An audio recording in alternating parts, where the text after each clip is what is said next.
The logic behind Australia's military buildup in the Philippines is clear.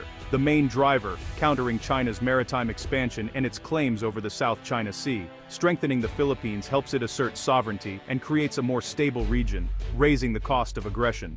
These projects also improve interoperability, ensuring both militaries can operate as one in a crisis. Joint facilities and daily training build trust in shared procedures, moving the alliance from theory to practice. Pre-positioned logistics in the Philippines give Australia strategic reach and rapid crisis response. The Philippines' location is crucial, at the crossroads of shipping lanes and a gateway between the Pacific and South China Sea. This forward presence extends Australia's strategic depth and security. The initiative signals Australia's commitment to the region and the rules-based order. It's a statement that middle powers can shape their destiny and resist coercion.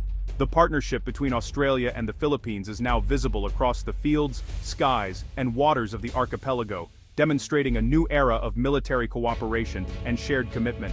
Joint military exercises have not only increased in frequency, but also in complexity, involving more troops, advanced tactics, and a wider range of scenarios than ever before. Exercise. Alon marked a milestone, as Australian and Filipino forces conducted their first joint amphibious landing drills. Thousands of troops storming a beach in a simulated retaking of territory, showcasing their ability to respond together to real-world threats.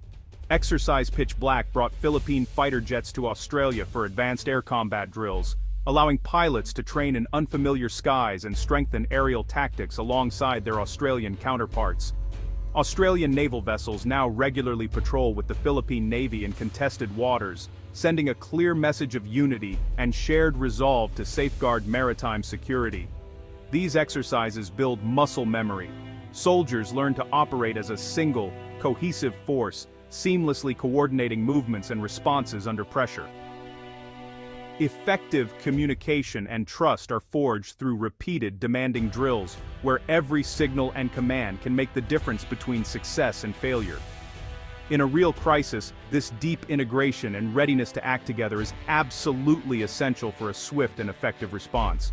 Beyond large-scale exercises, there's a constant exchange of personnel, special forces training side by side, naval engineers collaborating on ship upgrades, and sharing expertise to raise standards across both forces.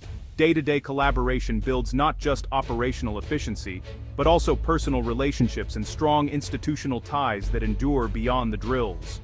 The human element, the bond between soldiers, sailors, and aviators, is the alliance's true strength, fostering mutual respect and lasting camaraderie.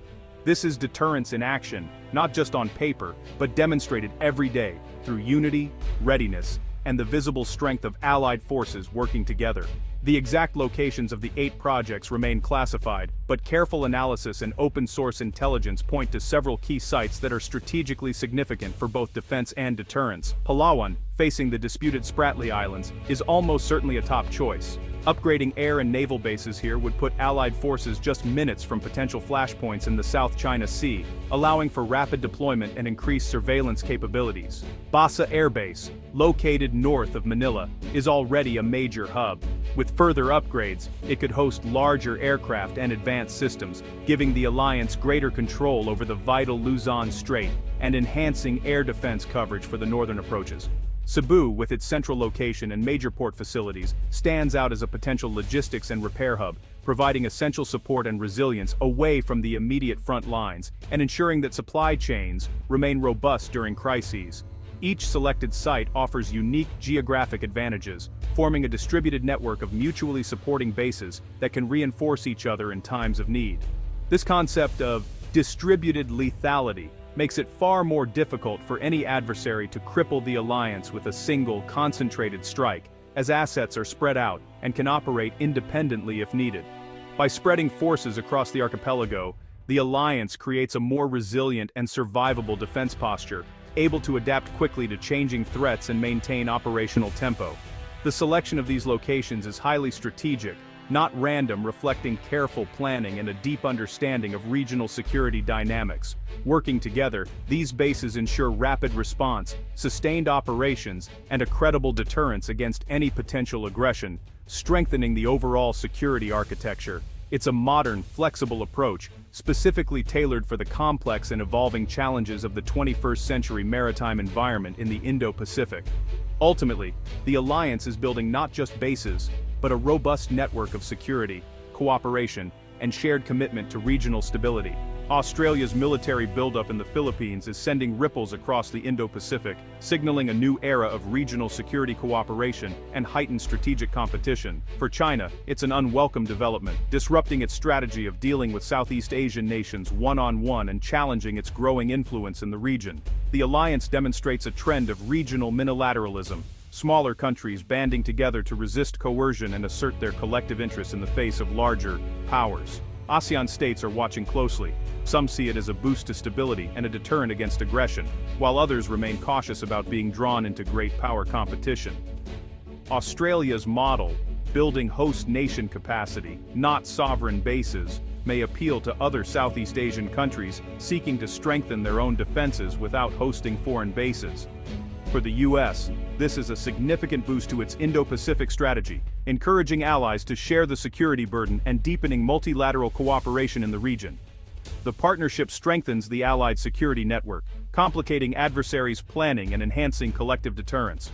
For the Philippines, it's a much-needed defense boost, providing new capabilities and leverage in dealing with China's assertiveness in disputed waters. For Australia, it marks a step up as a regional security provider, moving from distant supporter to active participant, and demonstrating its commitment to regional peace. This deeper engagement enhances both nations' security, helps safeguard vital sea lanes, and reassures other regional partners of their commitment. The alliance is reshaping the region's security landscape, setting the stage for a more interconnected and resilient Indo-Pacific. The Australian military buildup in the Philippines is more than construction, it's a new strategic alignment. Two middle powers, bound by history and a common threat, are shaping their security environment. This partnership isn't about provoking war, but preventing it through credible deterrence.